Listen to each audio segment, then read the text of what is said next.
Hello viewers, it's Madam at IAS Academy, and today in this video we are going to see taxation, the types of taxation that is involved, and we are going to see direct tax, the direct taxes which are imposed by the union and the direct taxes which are imposed by the state, and we are also going to see some of the taxes which are in use.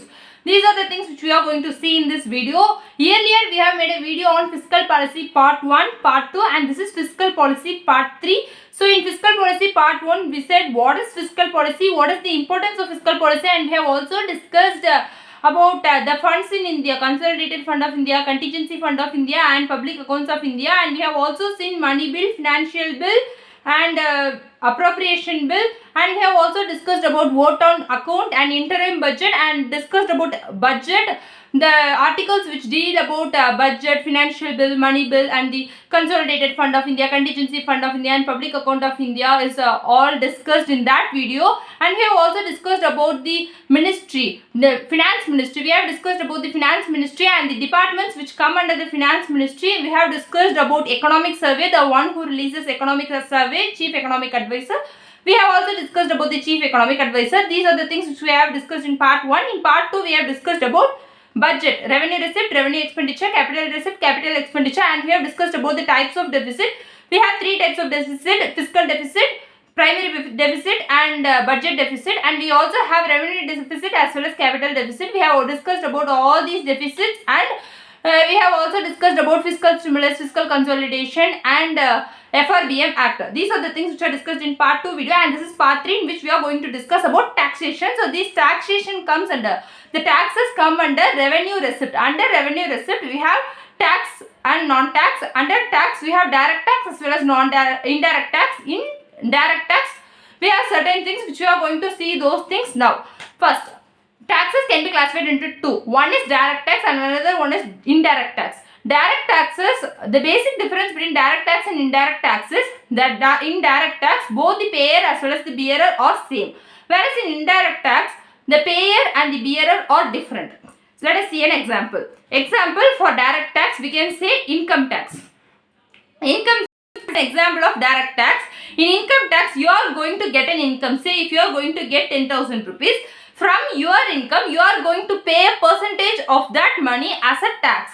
So you are the payer of the tax, you are the one who is going to pay the tax, and you are the bearer of the tax, because the money which you are going to pay is you are the one who is going to bear the tax, right? From your money that tax amount is paid. So you are the payer as well as the bearer in direct tax. Whereas in indirect tax, example, you are going to buy a bag of some vegetables, fruits, biscuits. You are going to buy a bag of biscuits. In the cost of it is 100 rupees. The GST, then GST is an example of indirect tax. GST is an indirect tax. You will be charged some percentage of tax. Say if you are charged 5%, then 5 rupees. You are going to pay extra 5 rupees for that particular product. So you are the bearer of the tax. You are going to pay the tax to the shopkeeper. You are not going to pay the tax to the government. So you are going to pay the tax to the shopkeeper. So you are the one who is bearer. So you are the purchaser and you bear the tax for the things that you have purchased. But who is the payer? The shopkeeper is the payer of the tax. The payer of the tax is shopkeeper, because shopkeeper is the one who is going to pay the tax to the government. So the payer and the bearer is different in case of indirect taxes, whereas in case of direct taxes both the payer and the bearer is same. So example for indirect tax, the thing is you are going to buy something from a shop and you are going to pay your indirect tax, example GST, you will pay that to shopkeeper. So you are the bearer of the tax, but the payer is shopkeeper. Shopkeeper is the one who is going to pay the tax, but he is not the bearer. So the payer and bearer is different in indirect tax, whereas in case of direct tax both the payer and bearer is same. Example, we have income tax. So this is the basic type of taxes, and then we are going to discuss about the taxation methods, the methods of taxation in the world. First we have progressive, then regressive, then proportional. The taxes can be imposed in a progressive manner or a regressive manner or a proportional manner. We can see what it is.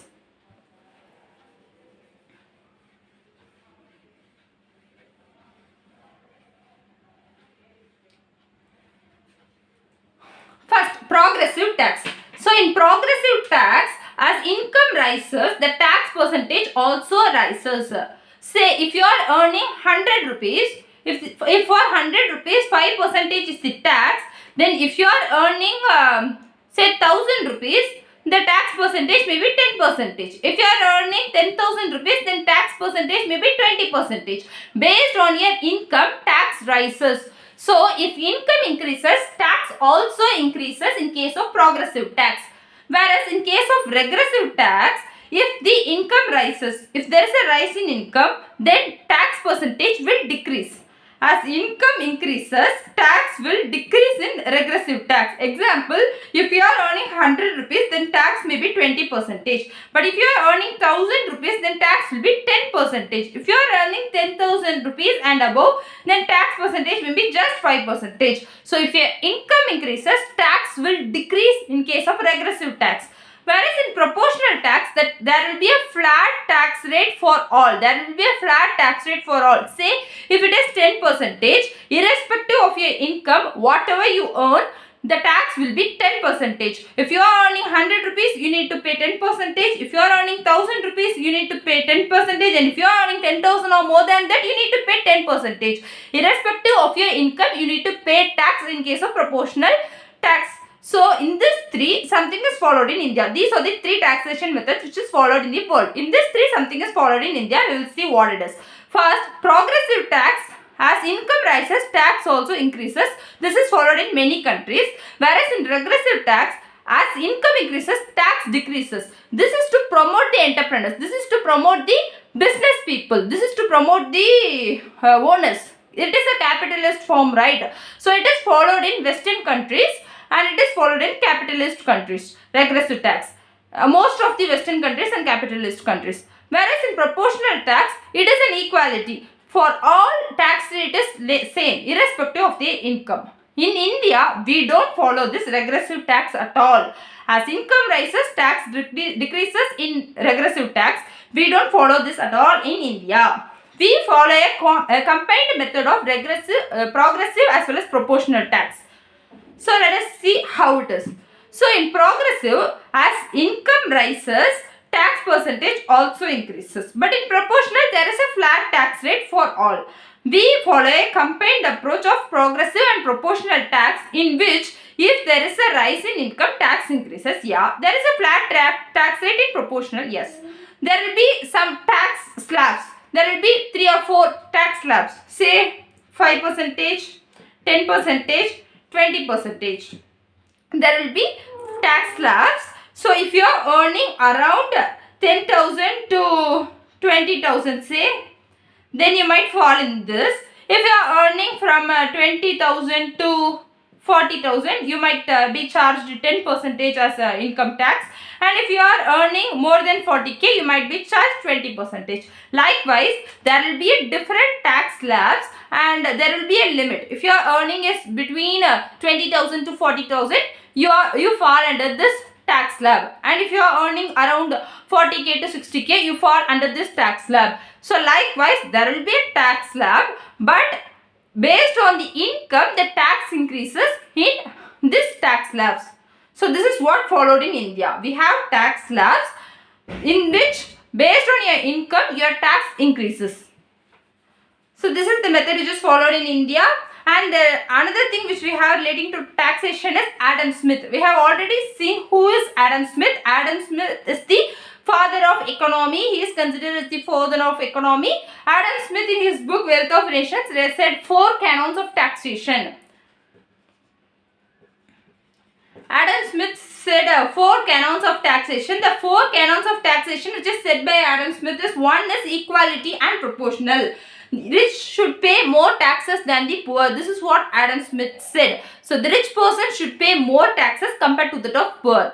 That is the first point. Then second one is certainty. There should be a transparency. If you are paying something as a tax, then you should know for what you are paying and how much you are paying. There should be a transparency in tax system. And third one is convenience. For paying tax, there should be a convenience. There should be a convenient method of collecting the tax.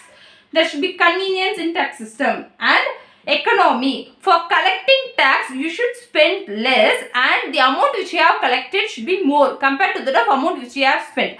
Say example, you need to collect 100 rupees as the income tax, and for collecting this 100 rupees, if you are going to spend 95 rupees, then it is not an economical method because you are going to earn just 5 rupees. For this, he said that it should be economical.